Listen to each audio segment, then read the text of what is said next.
আজকে প্রচুর শীত পড়ছে।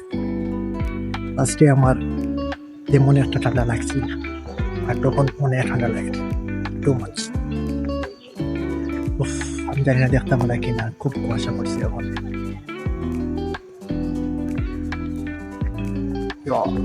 একটু জেট সব কিছু লাগাইও ঠান্ডা তো কমে না, একটু পরে জাম্পার লাগাই তো আমার হাতেই থাকবে।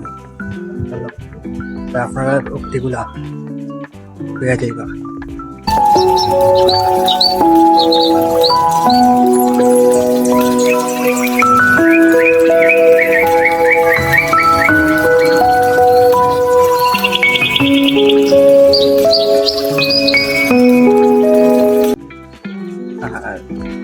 আর কেমন শীত খাটের এটাও কমেন্ট বক্সে হয়ে যাইবা। ধন্যবাদ।